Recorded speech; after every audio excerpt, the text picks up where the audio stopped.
Welcome to the Deep Dive. Today we're jumping right into the 2025 Japan Mobility Show, or Mobi Show, as lots of people are calling it now.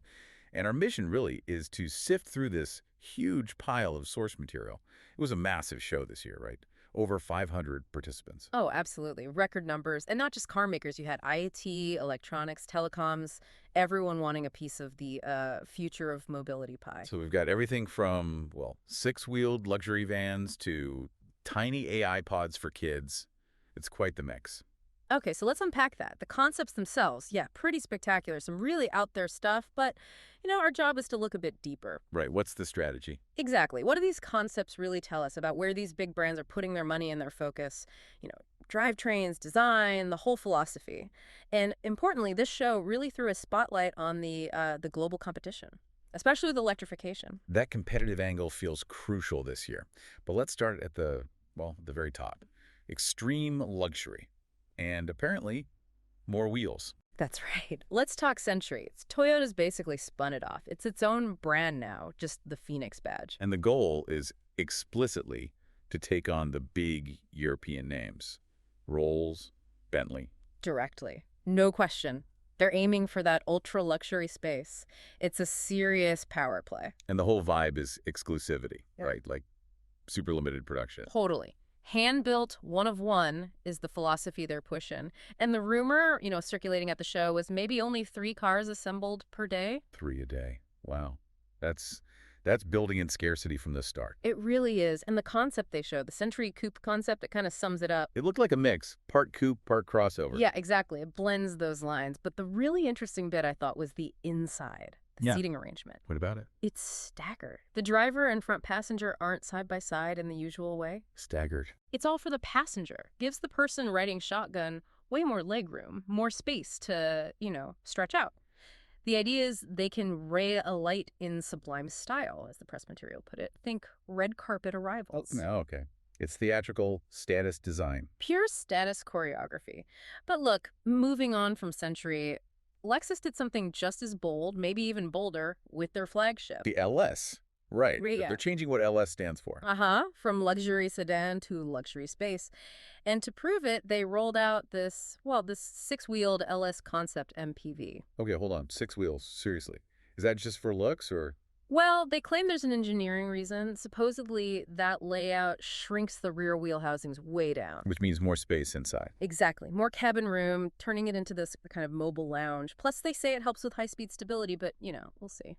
And the interior had that very Japanese aesthetic. Yeah. Lots of privacy focus. Right. Horizontal lines, these bamboo lattices. The idea is you feel secluded, kind of like a sanctuary, but you can still see out. Privacy in motion. It's a distinct take on luxury. For sure. And they didn't stop there. They also showed an LS Coupe concept, sort of a coupe SUV thing, and even an LS Micro concept. Micro. Like small. Yeah, a little 3-wheeled autonomous pod, like a personal luxury bubble. Lexus is clearly thinking way beyond the traditional sedan for its future flagship. Okay, so from serene 6-wheeled lounges, let's shift gears hard. Let's talk pure, raw speed. Mercedes-AMG. Oh, yeah. They brought the thunder with the concept AMG GTXX.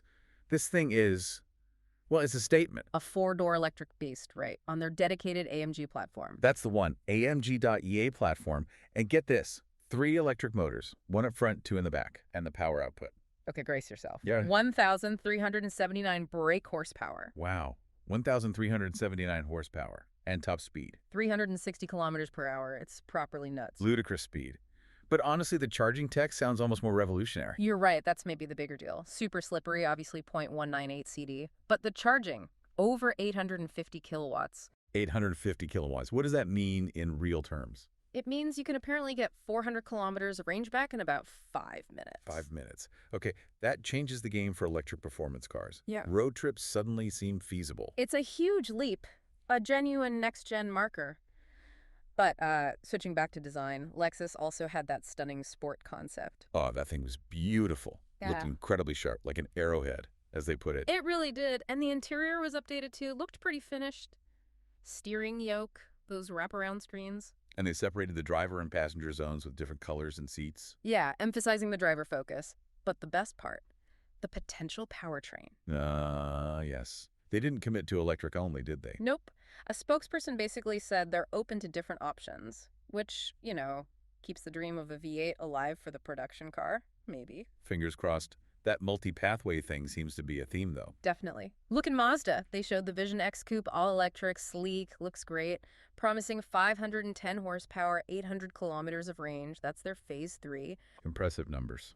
But they also showed the Vision X Compact, a little super mini, and the focus there was empathetic AI, the car adapting to your mood.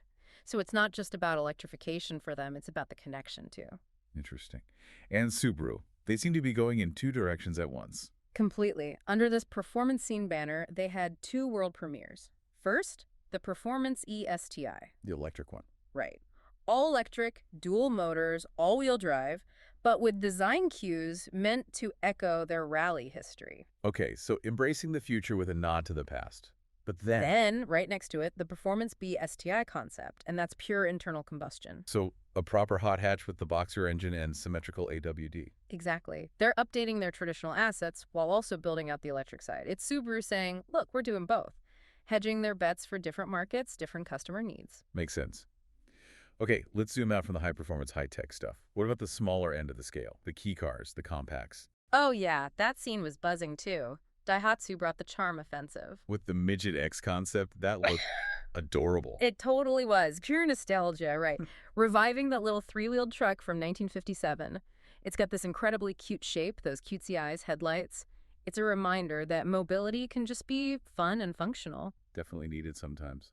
Any electric compacts that stood out? Suzuki had the Vision E-Sky, all electric, and it's tiny, even smaller than a three-door electric Mini Cooper. Really? But with decent range? Yeah, they're expecting over 270 kilometers, which is pretty useful for a city car like that. Okay, but the concept that really made me pause, the one that felt truly out of left field, was from Toyota. You mean the Kids Mobi? Yes. What even was that? AI-powered pods for children. Basically, yeah. It's this little capsule on wheels. It even has blinking eyes. Blinking eyes, okay. Toyota's framing it as extending freedom of movement to kids. They say the AI is meant to be like a UX friend that helps with their development.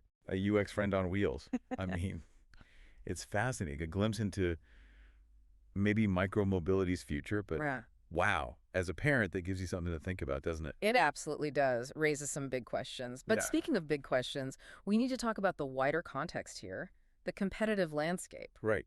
Because despite all these amazing concepts, the Japanese automakers are still in a tricky spot, generally speaking. Yeah, there's a lot of structural adjustment happening, big transition costs, some reports of declining profits. It's a tough period, and you could kind of feel that strategic tension at the show. How so? What was the gap? Well, you saw all these electrified concepts from the Japanese brands, right? Corolla EV, the Lexus LS concepts, but very few came with hard details. Like specific power outputs, range figures, driver assist levels, or solid timelines. Exactly. It was often quite vague. Compare that to the Chinese brands. Who were much clearer about their roadmaps. Much clearer and much more aggressive. And there seems to be a performance gap emerging too, at least in the mainstream. Honda's Zero Series prototypes. Reports suggest maybe 241 horsepower peak. Okay. Meanwhile, you look at something like the Xiaomi YU7 out of China, that's pushing, 320, 340 horsepower already? Yeah. That's a noticeable difference in readily available tech. And the pressure's being applied directly in Japan now, too. BYD made a big splash. Huge. They weren't just showing their global lineup like the Dolphin and Seal. They actually launched a Japan-exclusive model. The Racco. The KEV BYD Racco. A small electric car specifically designed to compete in Japan's massive kei car market. Wow. That's taking the fight right to their home turf, into a segment that's culturally huge for Japan. It's a direct challenge, a very bold move. And maybe the biggest signal of this shift was Nissan. What did Nissan do? They showcased the N7, which is a vehicle designed, engineered, the whole 9 yards by their team in China. So developed in China. And then shipped back to Japan for its debut at the Japan Mobility Show. Okay, that says a lot. It's almost an admission that the leadership in EV tech and product definition, at least in some areas, is now coming from China. even for Japan's own brands. It feels like a significant turning point, doesn't it? So if you tie it all together, JMS 2025 showed Japan's strategy pretty clearly. It's this pragmatic, multi-pathway I approach. like that Corolla Concept platform that could supposedly take BV, PHEV, HEV, or even IC powertrains. Precisely. They're trying to cover all bases, hedge their bets for different global markets, but, and it's a big but, the focus on these high-end, sometimes technically vague concepts compared to the detailed production-ready, performance-focused EVs coming from China, well, it suggests Japan still has a lot of ground to make up, and fast. That was a really insightful tour through the Japan Mobility Show. Hopefully, we've given you a clearer picture where things are heading. And here's a final thought for you to chew on. We saw the BYD KEV Racco super specific, targeting a mass market segment in Japan. And we saw the Lexus LS Concept, 6 wheels, bamboo lattices, ultra luxury for the very few. Which one of those tells you more about the real future of how most people will get around globally in the next 10 years? Thank you so much for tuning in to this deep dive. If you enjoy getting these breakdowns, peeling back the layers on complex topics like this, please do hit that follow button on your podcast app. It really helps us out. And you won't miss our next one. We appreciate you spending your time with us.